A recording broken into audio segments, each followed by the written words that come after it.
summer I tried hydroponics, trying to figure out natural nutrients, and it actually worked quite well, aside from my own stupidity in a couple of instances. I decided to try some additional tests in order to figure out the amounts of the nutrients. The first test, the bean died. I was using dry beans, and the bean died. I thought that it was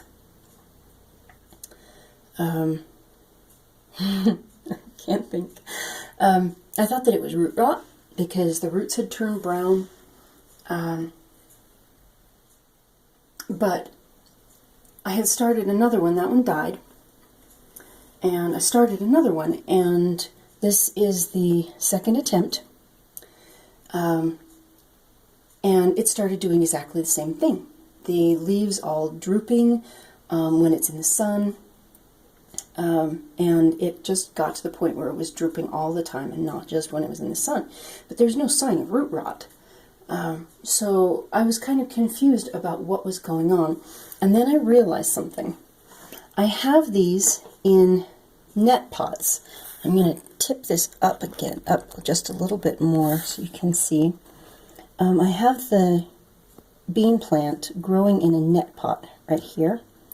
And I realized that the moss that I use for that net pot, in that net pot, was completely dry. And I wonder if that was the problem that I had with the other one as well, and I just didn't notice.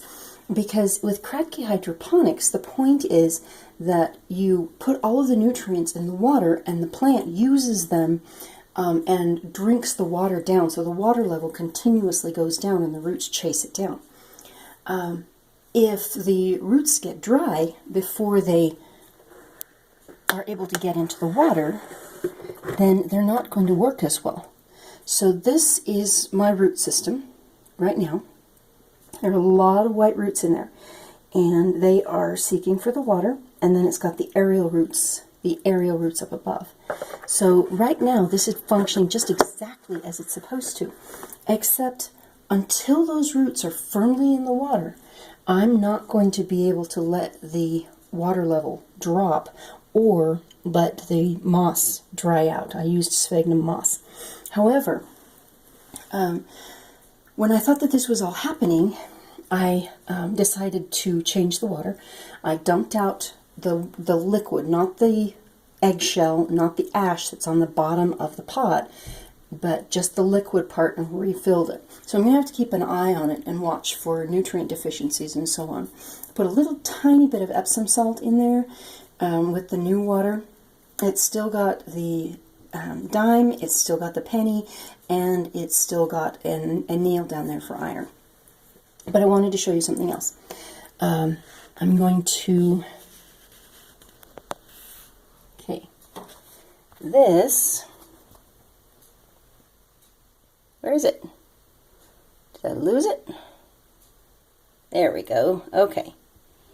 Right there, I'm going to zoom out just a little bit. Out, not in.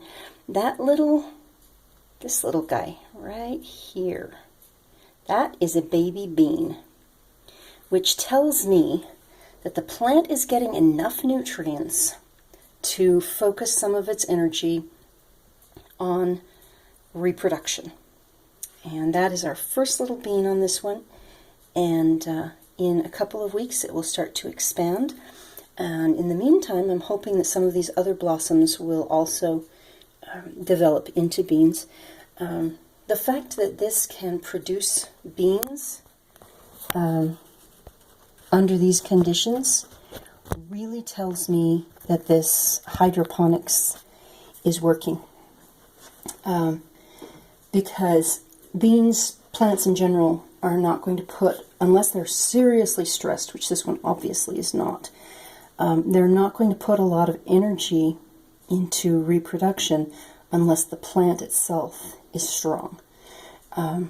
And so I am watching these other blossoms. There's a little blossom right here, there's a little blossom right here, and I'll keep an eye on the nutrient levels to make sure that it's not missing anything.